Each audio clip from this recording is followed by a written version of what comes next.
Good morning, everyone. Thank you for joining us today. I'm Brad Feakes, president of the EstesGroup. And in celebration of Estes' 20th year anniversary, we're conducting a series of interviews with some of the friends and colleagues that we've met along the way. My guest today is Dan Aldridge. Dan is a practice leader, a subject matter expert, increasingly a social media influencer in the spaces of digital transformation, change management, and enterprise resource planning. Now, Dan and I, we share a background with Bond going back to the 90s. Now, I was a Bond end user long before I even knew what an ERP system was. My company went live in 1999 in the wake of the Y2K pandemic. This, interestingly enough, would have been right around the time that Dan himself was making his first tentative steps into Bond consulting. So today, I wanted to sit down with Dan and discuss his life and his career and some of the lessons he's learned along the way. So welcome, Dan, and thank you for joining us today. Thanks for having me, Brad. Oh, great. So let's talk a little bit about your background in education. So you came out of an economics background, which I always find intriguing. Economics for me feels like one of those kind of cathartic disciplines out there where I never quite understand what it's about. And then you transitioned yourself into more of a finance and then ultimately into an ERP background. Tell me a little bit about that. So I had an economics background. I had done some work with econometrics, which is back in those days was, and there's a company called SAS, and I did some in college in my undergraduate, and I actually wrote a paper about a baseball team, having a baseball team in Washington. So at the time we didn't have the Nationals, and I used a lot of demographic variables and things like that, and predicted whether there would be whether it would be good to have a baseball team here in Washington. And I sent that paper as I graduated. I sent that paper to an economic research firm, and it ended up helping me get a job in econometrics, working with SAS actually. And I did some programming work, but that was. I did that for a little while, but that definitely wasn't where I thought I was going to head. And then that was right when Bond was coming in, and Bond had won accounts like Boeing and things like that, and the recruiters were out. So I went back to get my MBA, and then I headed into finance. And then when I joined Bond, I became a finance consultant. Nice. So that's how that all kind of happened. Right. Excellent. I saw you were also an English major. Any favorite books? To Kill a Mockingbird. Oh, that's a good one. Is my favorite book Gotcha. of all time. Just a brilliant book. Very, very relevant themes even today.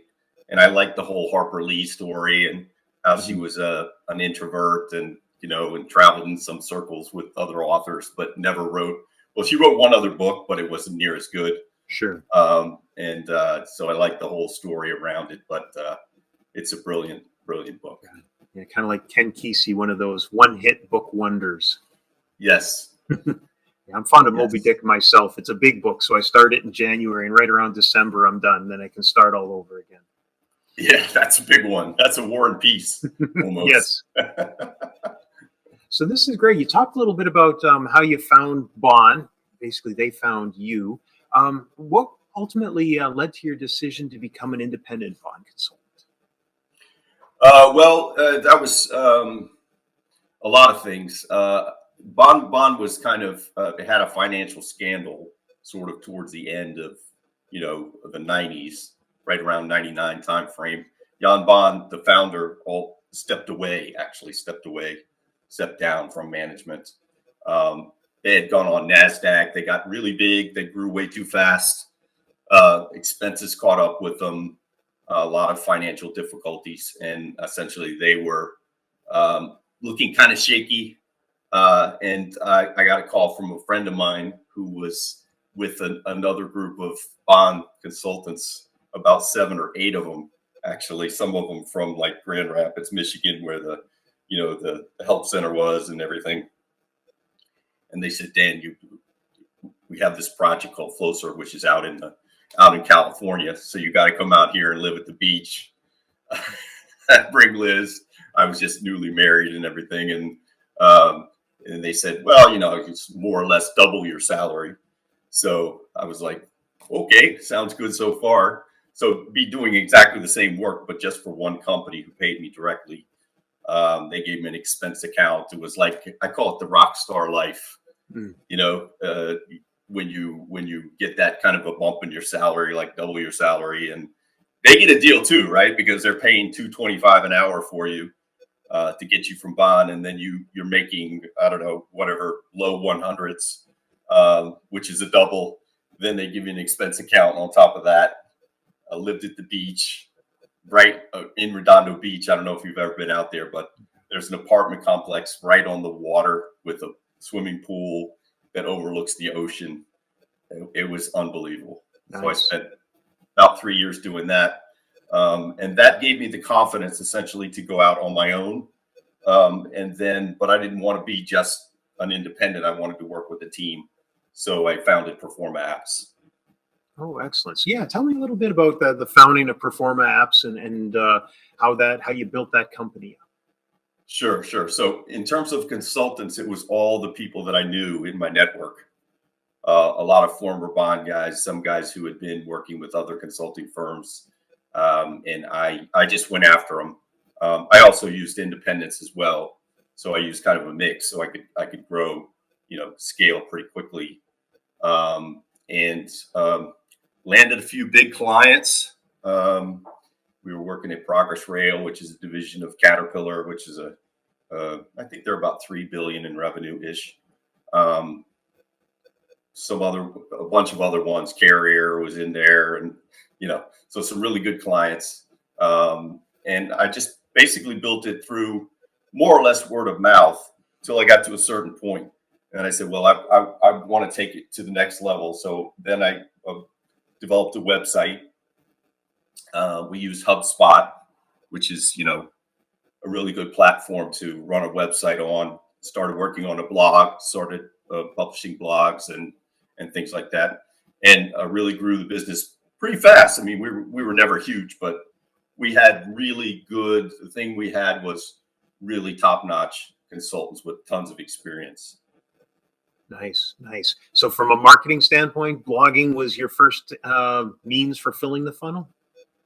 Yeah, blogging and incoming SEO and social media as well. Mm-hmm. So I was on LinkedIn.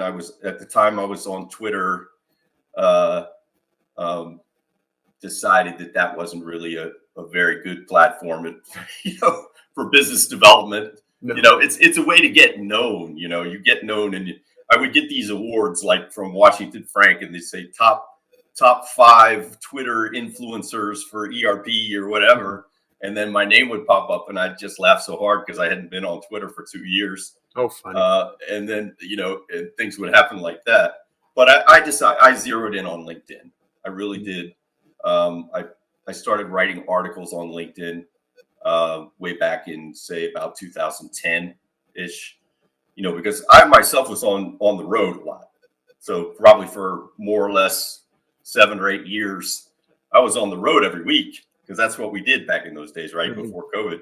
We hopped on a plane and we drove 3 hours out into the country and to our manufacturing plant. And, that's what we did. That was our life. So, I thought to myself, well, I want to kind of stay home, be with my family, raise kids, that sort of thing. Sure. No, that's good. Yeah. Twitter's a great place to pick a fight. Maybe not a great place to sell your business. In terms of other business owners I've talked to, one of the great challenges often has been on the funding side. Now, maybe the dynamics in a consulting firm are a little bit different, but how did you handle the funding question? I was bootstrapped from the beginning. I did it all my own. Like I said, I mean, one of the reasons why I was on the road all the time was I was self-funding, so I had to keep the revenue flowing even when, I'd have some guys maybe on the bench briefly, and I'd have to go raise money in those times.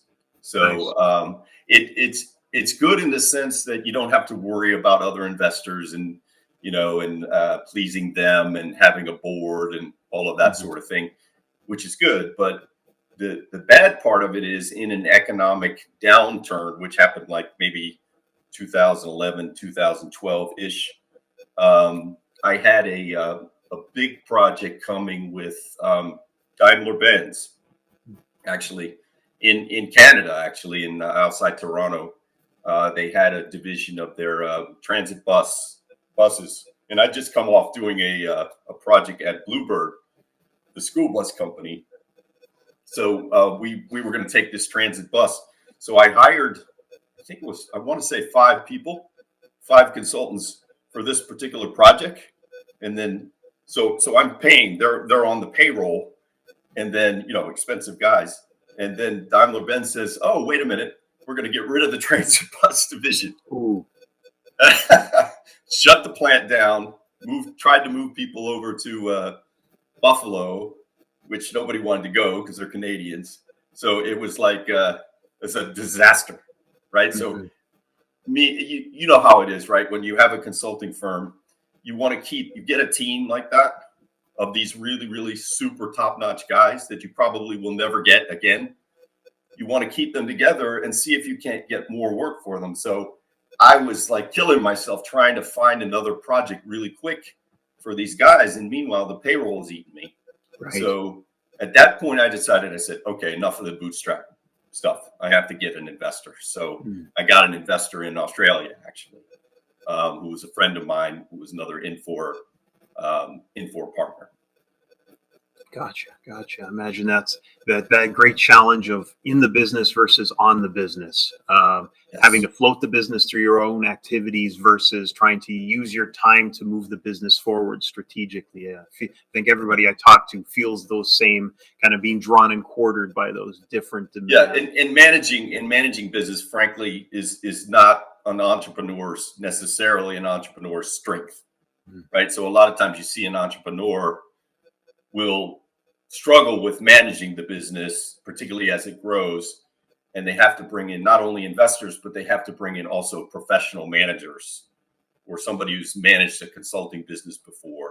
Right. And you have to interact. You have to, suck it up and maybe swallow some ego to say, all right, this guy knows how to manage it better than I do. Mm-hmm. So I'm going to step out of the way. Which gives you freedom, though. It gives you some artistic freedom in a way, right? Because then you're back to being the entrepreneur. So you're the idea guy. So you can try this, or you can start marketing campaigns, or you can do, whatever your fancy is, while you let other people run the business for you. Right. And you mentioned the topic of partnerships, I guess, in general. As your Performa apps developed, did you create a partnership with Infor themselves? Yes. At the time? Yeah, we were channel partners. Gotcha. Of Infor at that point. So, below a certain threshold is, I think it's $250 million in revenue of the companies, you can sell licenses and services. So they don't. Without Infor, you don't have to, cooperate with them, except for the software, of course. Mm-hmm. So you sell the software and you give them a cut. That's essentially how it works.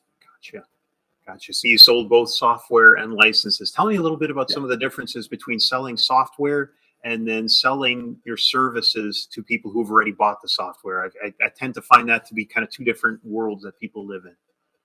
Oh yeah, it's way different. Actually, it's way different. It's two different skills. It's the software is more focused on how do we demonstrate features and functions. How do you get outcomes out of aligning up business objectives and things, and proving to them that this software is the proper fit for your business, and being able to demonstrate that. But consulting is, we've got experienced people, we've got a track record. Here's a group of people who are our references that you can talk to.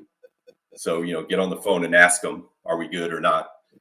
So you're more selling yourself as implementers and as people with industry knowledge, right? So we had people in aerospace and defense. We had people in, automotive, in all the areas that Infor has verticals in.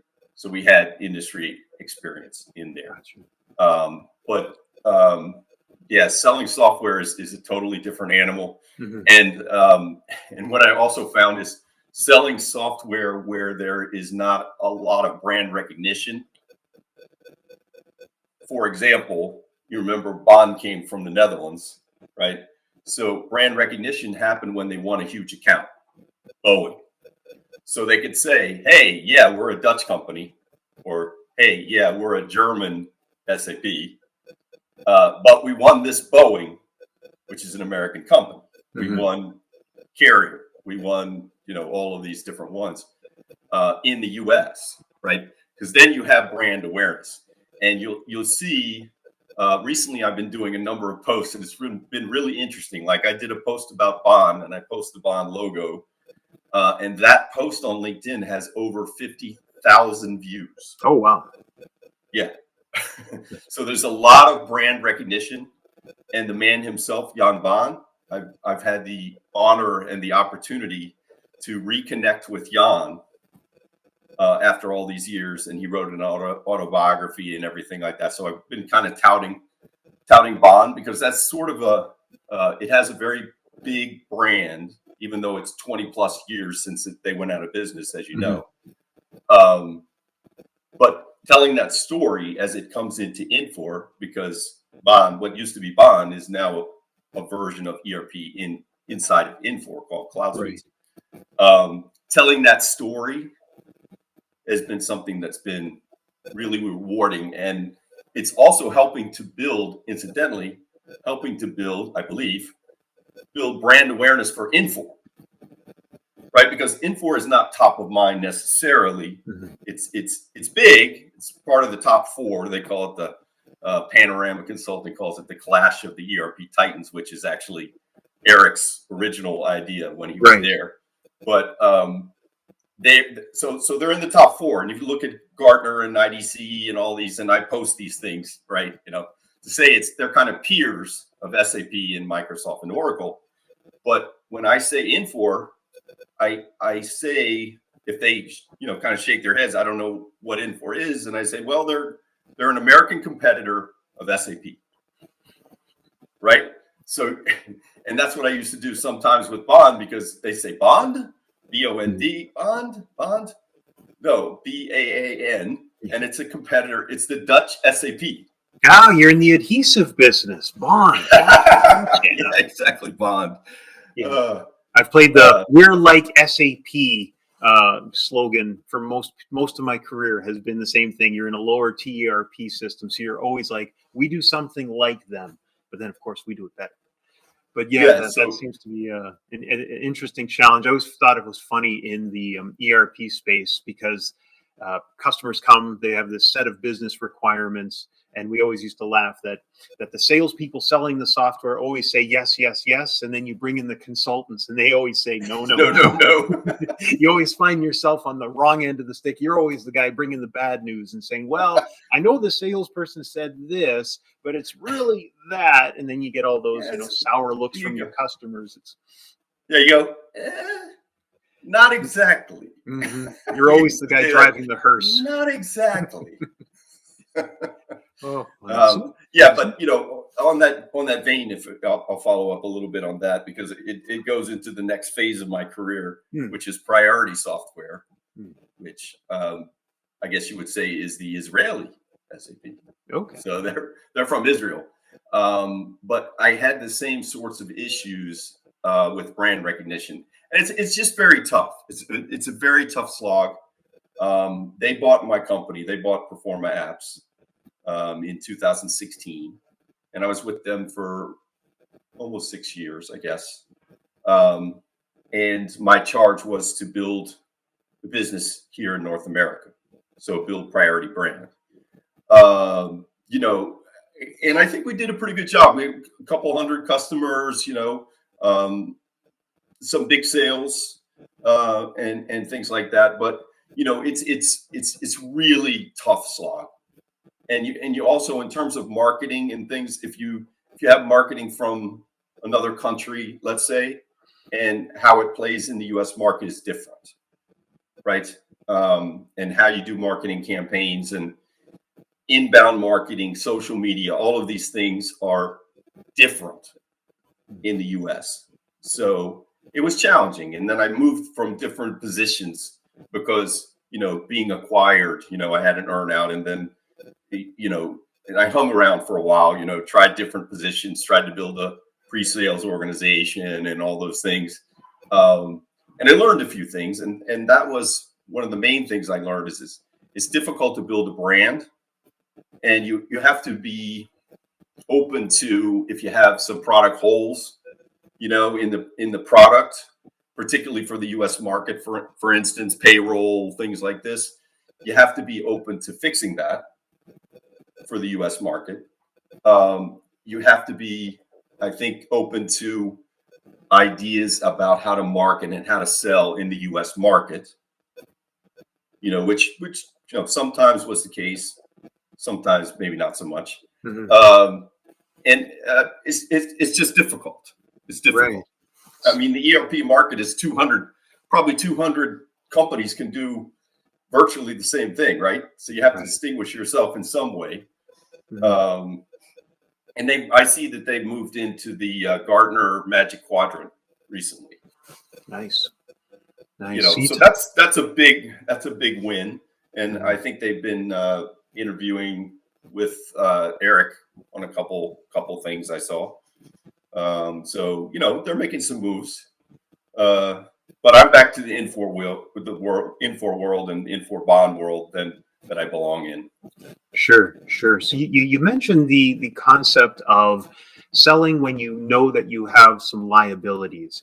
Yeah. How do you approach that with customer bases? Is it a matter of, well, this is a problem and we're working to fix it, or is it something that you veer away from and knowing that you're working in the background? How do you have those conversations with customers when you know there are some gaps that just aren't going to hit the mark?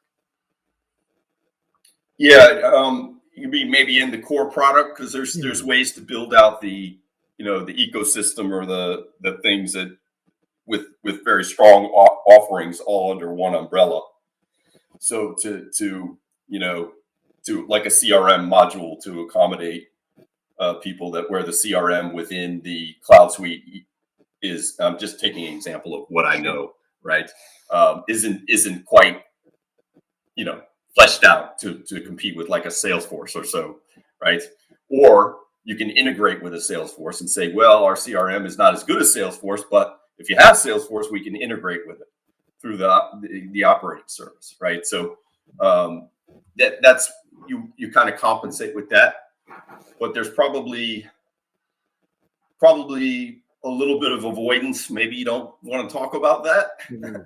But not to evade or anything like that, but just stay away from those things. It's a little bit sore points. Mm-hmm. It helps to know your competitors really well. I mean, I've done a lot of research on, like, I even wrote articles on like SAP. What is SAP S/4HANA?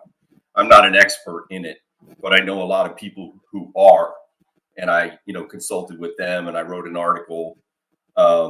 And I got to know it, S/4HANA, and I got to know it quite well, I guess, but mostly doing through research and asking questions and things like that. But now I know when I go up against S/4HANA, I know what its strengths and weaknesses are. Sure. And I've even done some comparison pieces too, which people love that. Would say Infor versus SAP, which is better. People love that.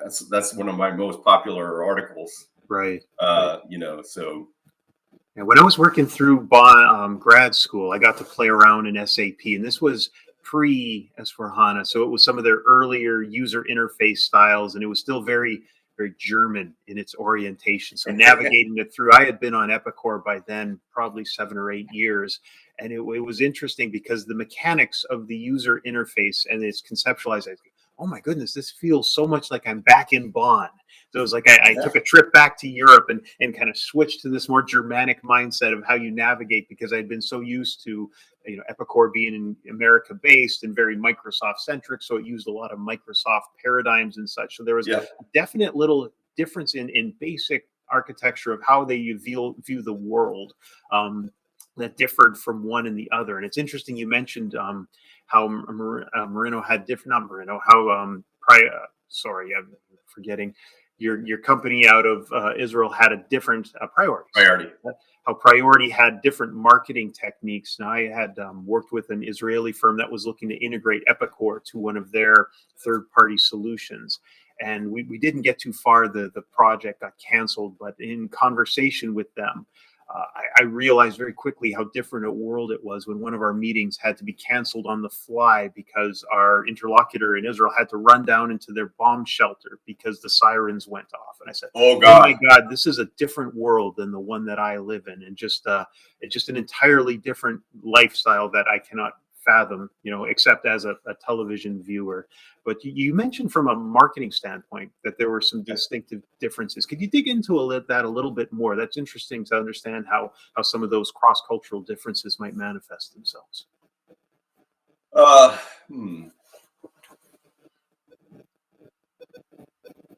That's a good question. I think it's mostly that in the case of Priority in particular, they were in a monopoly position, not a monopoly position, but they were in a majority position. Mm-hmm. So they were kind of like a bit like, well, why wouldn't an American company just love this software just the way it is, because we're the number one here. And I said, well, there's things like, can you produce a 1099 for your vendors? Can you write checks? Can you, have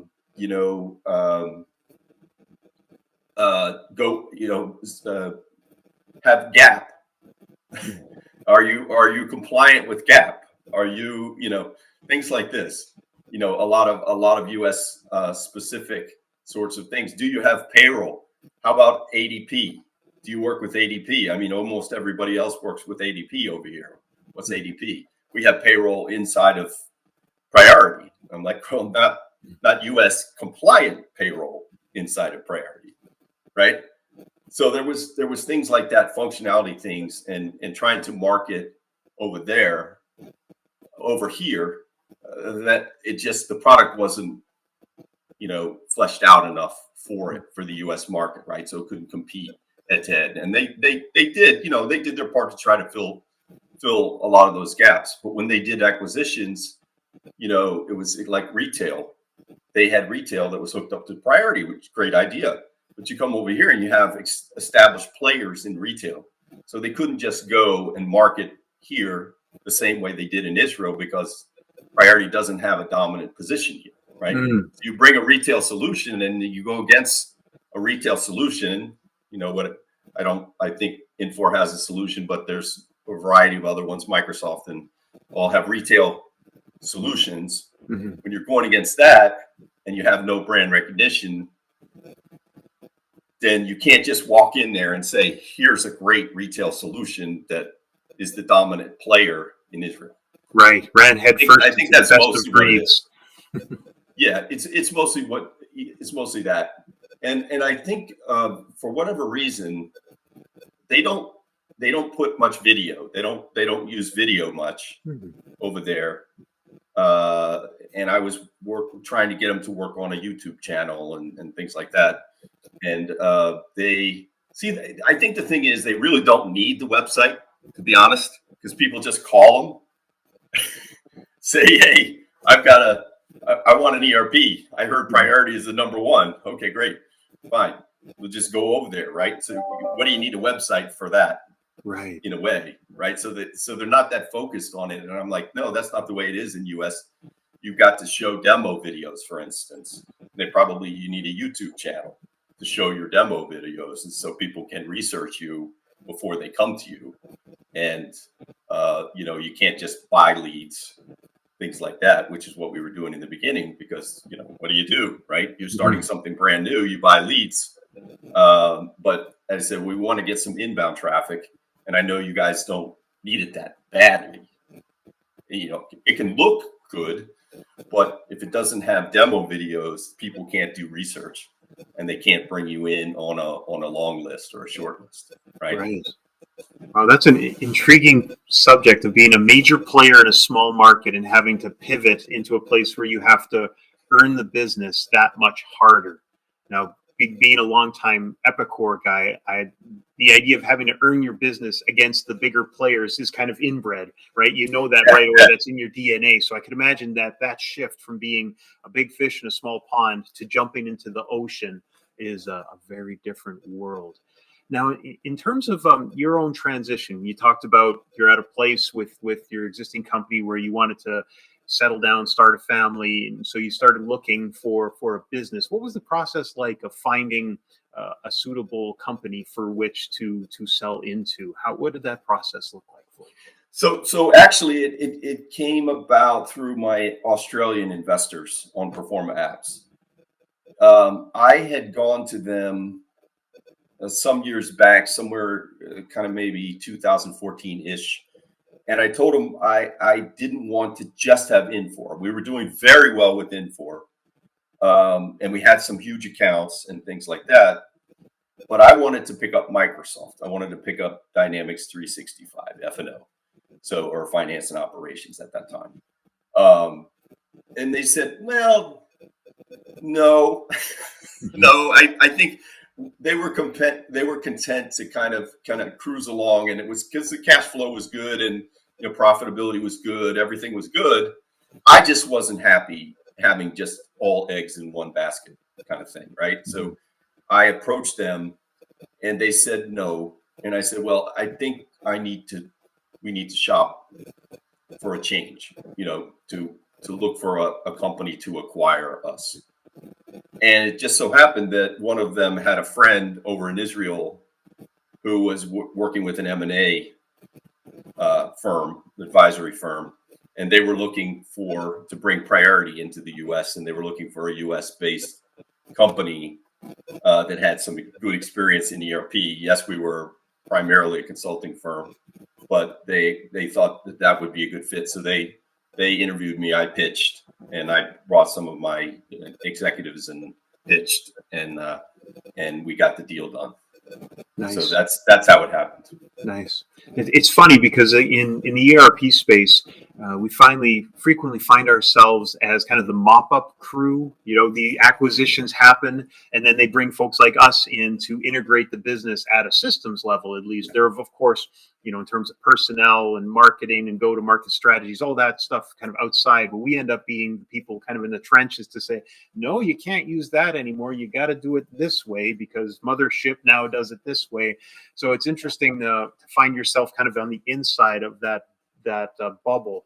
And how did that process of integrating your business, your team into that new organization, how did that go? What was the kind of time frame from the point where you were Performa to the point at which you were Priority? I mean, it really happened almost immediately because I had to transition. I had to basically leave that business behind. It became a sort of a division of Priority over here in the U.S. Mm-hmm. The nice thing about my projects is they just run for years, right? As long as you do a good job and you have all the right people on the thing, it's a people business, right? So making sure the client is happy and going on for rolling out a bunch of plants with the same sort of core model and everything like that is a relatively easy process, and you have really experienced people that they run themselves. I mean, I didn't have to run them. Mm-hmm. So that it was great because I could just make a clean break almost and start selling. So then I was immediately selling software. And that was something new for me. I mean, I really hadn't done that. Was more focused on services. In fact, when they came here, they said, we don't do consulting. We don't do consulting. We have partners to do consulting. I said, well, we have no partners here, A. And B, there's a lot of money to be had in consulting, right? And that turned out to be the case. But initially, I couldn't spend any time on that because I was dialing for dollars and, following up on paid leads and calling. And I tell you what, one thing I learned, I hate that. Mm-hmm. I literally hate. I will do anything to avoid That's why I do so much work on LinkedIn and social media and inbound marketing and things like that, and marketing campaigns, because I hate that stuff. I want people to say, to come to me. I want them to come to me. I don't want to have to chase them with a phone call. Jesus, getting on the phone, that is so hard. I was making 20 odd phone calls a day, following up with emails, which were 95 to 97% never returned, right? And these were people that were paid leads. So they were people that had supposedly been qualified. But I can tell you, they're not really qualified. There might be somebody who downloaded a white paper or something and talked to a sales rep for a little bit, and they made some notes and they passed it over to us. That's not a qualified lead, right? So most of them, they start ducking you right away. Right. And it's a terrible feeling, and you're the same as me in the sense you came from an operational or a consulting background. You want to be the hero. You don't want to be the sales guy, right? Because that guy is somebody who doesn't help. That guy is trying to coerce you to do something, and there's ways to do sales. I do sales today, but I think the way I like to do sales is more educational and putting out information and show a video because 80%, 90% these days of the research is done before they even hit you, right?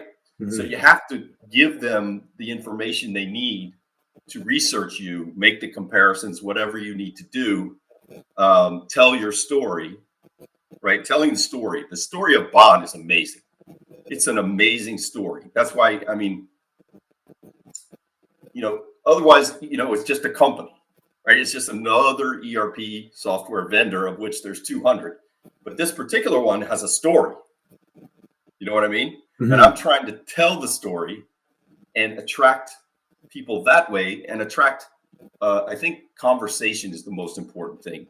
On LinkedIn, if you see 250 comments, likes are one thing, but 250 comments and 20 reposts, that's something else, right? People are talking about that. People want to talk about that, right? Whatever that topic is. So that's why these days, and that's why I'm so excited about this year, because I think this year is going to be something different. We're going to provide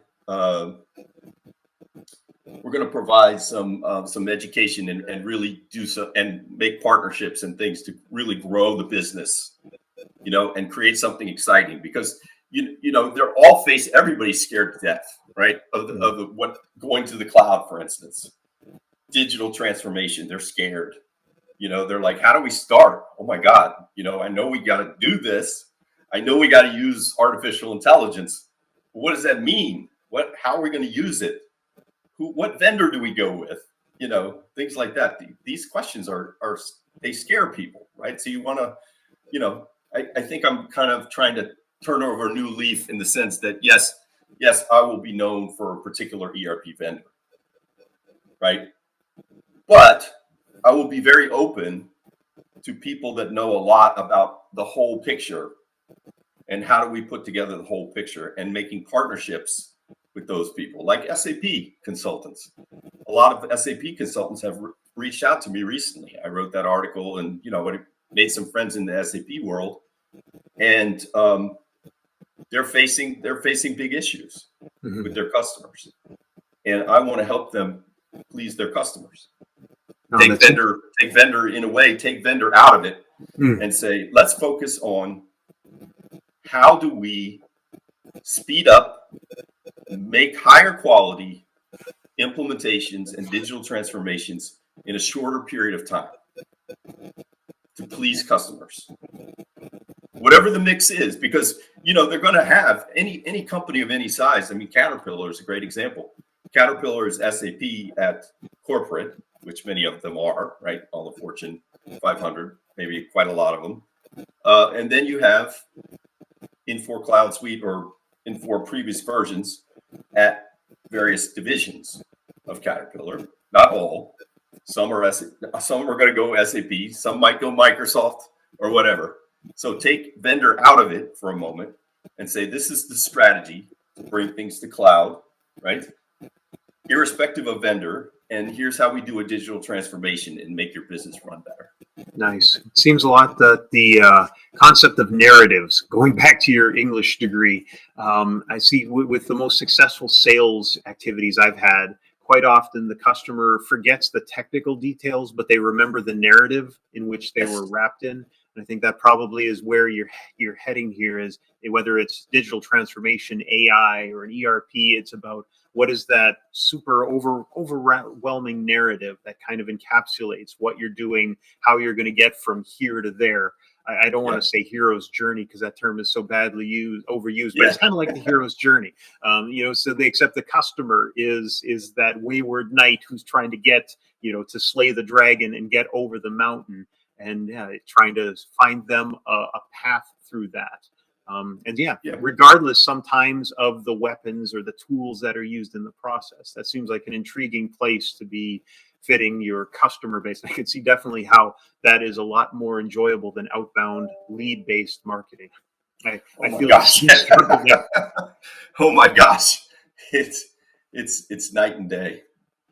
It really is. And on our business, we have a contingent of kind of content and inbound marketing, and a contingency of outbound lead-based, cold calling style marketing. And it does feel that you're one department, but man, you're on both sides of the tennis net, day in and day out, and it is a very different feeling.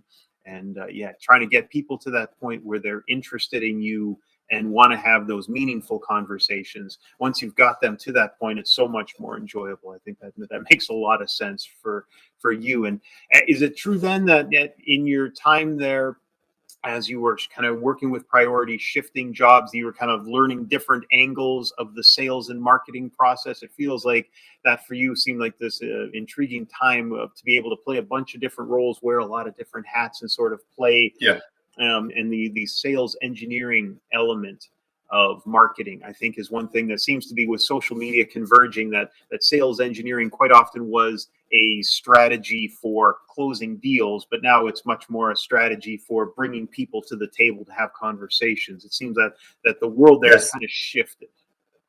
Yeah, and opening doors, and whatever those doors might be, you never know what they might be. And things like the Bond post, and Jan Bond, oh my gosh, I love this guy so much. He's such a visionary and such a pioneer in the industry, and everybody knows him and things. So the guy is 78 years old, and he is super active. And he came out with a comment, or actually he made a post on LinkedIn. He's been making posts on LinkedIn, and he posted, and he put his own couple paragraphs there, and then he put my post there. Nice. That I had just put out. It was a bit about Bond, but it was a bit about the culture and things like that. This is one thing I've learned, is culture is so important, and it endures and it transcends brands. Culture transcends brands, and it's so important. I mean, you have people that I haven't spoken to in 25 years, popping on there and, hey, I remember the good times we were in California and da da da da da. And it's not just reminiscing about the past. What it is thinking about the future. How do we work together? Because his current company, Vandenberg, is a really brilliant company. What he's done, you've heard the term composable ERP or composable architecture. This is what they do. They have a tool called Rapid, which is a rapid application development tool. And it puts applications on Google Cloud.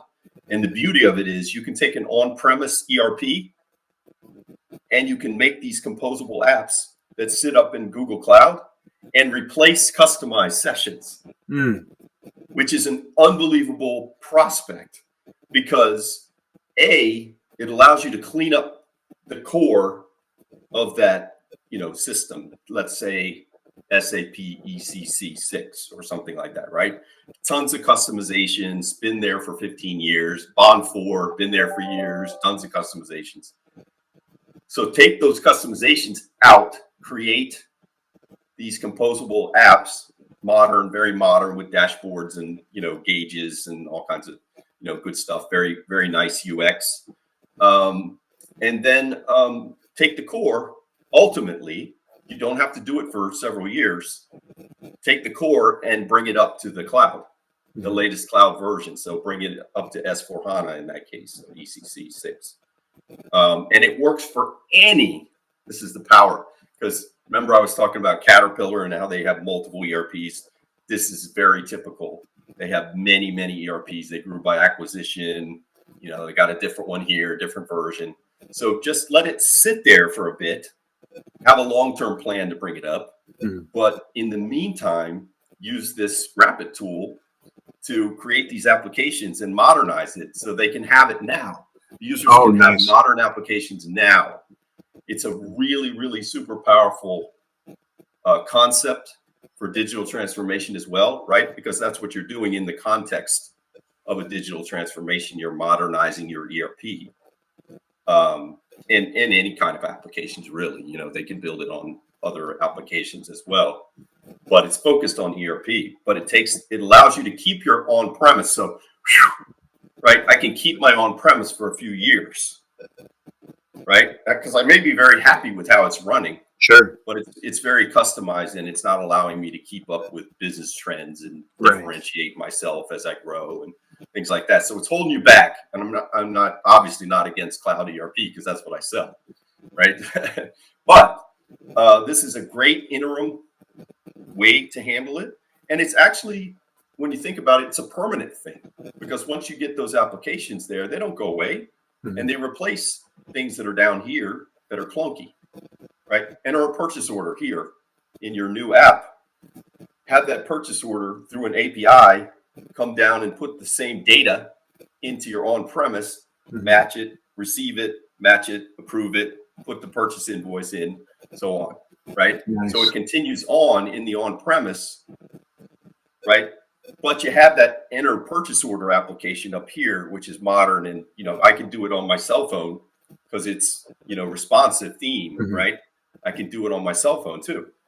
Boy, that seems like for a big company like Caterpillar that has a lot of divisionals, it seems like a great opportunity to build a common model, a common set of business processes, kind of regardless of the back end instantiation. So you could be dumping into one system in this division, one system in the other, but on top of that, you have this consistent process that a purchasing agent at any division would be following. I could see the value kind of is implicit in that.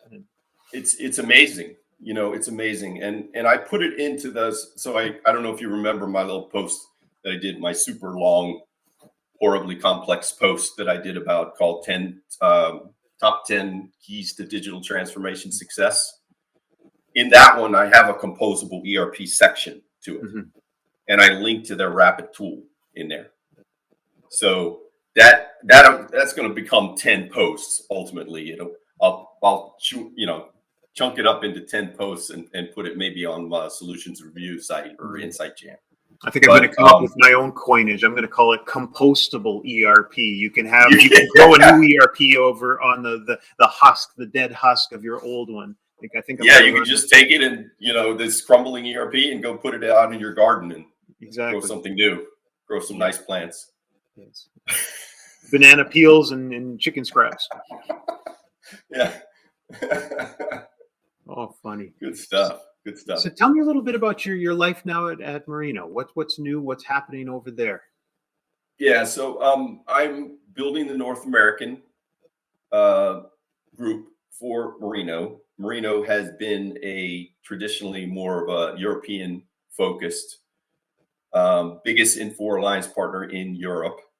And I'm building the North American group, hiring a lot of consultants. Hopefully it's slow, you hire into projects, right? So winning new deals and doing marketing kind of by default, because we don't yet have a chief marketing officer, but really we've got a good number of consultants and things, about 100 people, but I'm building the U.S. team. U.S. and Canadian team, actually, getting new customers, doing marketing initiatives, working with the in-force salespeople, partnering up with many people like Vandenberg, like SBS Commerce for some of the EDI stuff. There's a bunch of different partnerships that I'm working on, and trying to get new deals and hire more people. So I'm hoping what we can do is also have a school or we have an academy, but we also want to train pretty fast, and we might do some sort of boot camp here in the U.S. for new consultants, and maybe even have some independents come in and things like that to really build the ecosystem pretty fast. Mm-hmm. And I can hire into projects, so like pretty much any big project that I get, full life cycle implementation, I could probably hire 1 or 2 people. I got to check this with my boss, of course, but sure. This is your first opportunity, right? Yeah, first opportunity to float it over his way. Well, now that I've announced this publicly, let's. Yeah, exactly. Why don't I just drop the dime on that one? Yeah, I'm a big. I love boot camps. I always found that turning off all the outside distractions and just jumping into something intensively for long hours. And I know they say about learning curves and how, at X amount of time your brain turns off. I found I've been in so many boot camps that manage to avoid that by shifting gears or getting you to do something else or short breaks or finding a way to elongate that learning process without having to take, long. Not everybody has to go back to their hotel room and binge Netflix in between. It's much more you can find ways of doing that. But yeah, that seems so valuable these days to get people ramped up quickly is an immense challenge worth taking on. Yeah, I think that's going to be a challenge for SAP. I think what they should do is have a huge boot camp for S/4HANA, because the conversion. I mean, they claim to have close to 150,000 customers, for instance. Mm-hmm. That they have a stated deadline of like 2027 to try to convert people to S/4HANA cloud. Mm-hmm. And I'll say something wrong. My SAP friends are going to yell at me. But the bottom line is that the talent that's out there in the ecosystem is not sufficient to support the number of conversions from ECC to S/4HANA that there have to be in the next 3 years. It's going to be insane for them to convert even half of them. Everybody's saying they can't do that, so they're going to extend the deal. They're going to extend the deadline. I'm sure they will. It's kind of a soft deadline at this point, I think. But they need to train people up. Nice. That's a good problem to have. Yeah, it is. And as we wrap up here, there's one last question I wanted to talk to you about. So we talk about social media strategies, marketing strategies, content marketing strategies. In the ERP space, I've seen 2 kind of core strategies being employed. One would be Eric and Sam, that is very video centric. And I've seen your approach has been very textual centric. So tell me a little bit about, you obviously like to write, and you do it well, and you pull ideas together. Tell me about that whole process and how you came to get to the spot where the pen was mightier than the video. I think it's just, as you said, I like to write. I try to inject a little humor into it. I try to make it very visually rich. Sometimes it's way too long because I insert videos and I put links and, make commentary on videos within the stream of the post. So I've just found that, people always tell me, or people like HubSpot, they'll tell you, there's nobody going to read that. Nobody's going to read that. It's 10 times too long. And to that I say, well, I felt like writing it 10 times too long. Okay, I said what I wanted to say, and I look back at it and I can't cut much out. Mm-hmm. I think it's the way I wanted it.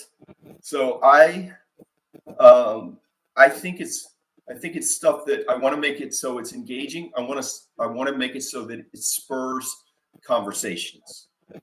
I want to make it so that people look and say, he knows something, he knows something, but he also is coming up with some interesting questions to ask, or things that are topical and things that need to be considered in a digital transformation or so, in an ERP software implementation. These are things that are important, and he's bringing them to the surface, and that's why kind of why I chose writing. Nobody else is really doing that.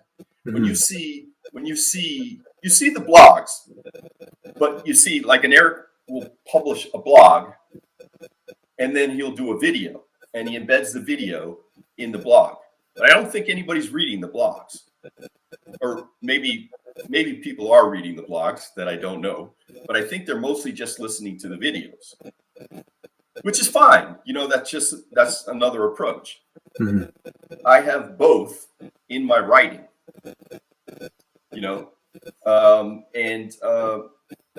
and I use it to kind of, I guess just engage people, and invite people to me from my network, because I'm trying to build my network. I mean, there's, I want to build it with my prospective customers, with other smart people. I just love to meet smart people like you. I love to meet smart people, right? So this is a way of inviting them into me to meet. I mean, I have probably 3-4 meetings a day now with people that are coming from LinkedIn. Some of them are people I'll do business with, for sure. Some of them are just smart people. Some of them will just part ways after the meeting. But Sure. It's somebody's in the network, somebody's paying attention to the writing, and can maybe spread the word.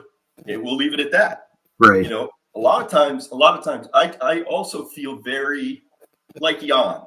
When I see him, it just lights me up. I just see a guy like that, such a brilliant guy at 78, into LinkedIn and making posts and saying, "Hey, Dan, it's my buddy," stuff like that. This really lights me up, right? So I'm very surgical in how I make posts too. I don't post. I think the rule should be, don't post it. If you think nobody cares, you resist the temptation to post it. Right. I mean, I try to have a strategy with all my posts, and I try, when I write, I make it very surgical, right? I try to have some import to what I write, and I did it this way to be different, because there's not really any.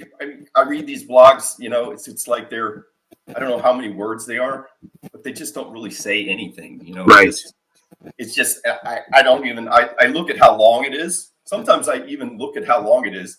And instead of doing it because it's short, I do it because it's long. Because they actually had something to say. Right. I'm looking for, hey, there's some real information in here. And if there's some links and stuff I can follow, yay. Or if there's a video in there I can look at, yay. This is the way I read.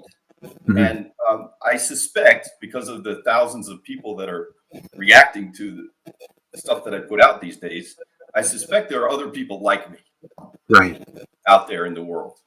Well, yeah. Well, I think it's interesting because, HubSpot might say, well, if you want to achieve this goal, you need to use this algorithm to get into this space, and maybe they just don't understand the goal. And it sounds like there's a different goal that you're after here that is much less transactional and more relational. And I think that's a great place to be. I think in a social media environment that seems quite often very ostracized and very introspective, I think that kind of engaging style makes for a real change of pace. And I think I definitely appreciate that. And, as we wrap up on the hour here, I just want to really thank you, Dan, for joining us today. This was a great time. Good to talk to you and kind of dig into some of the topics that aren't always covered in traditional digital transformation. Talk a little bit about the human factor, about some of the things that go behind all the work. And to our audience, I want to thank you for joining us today as well.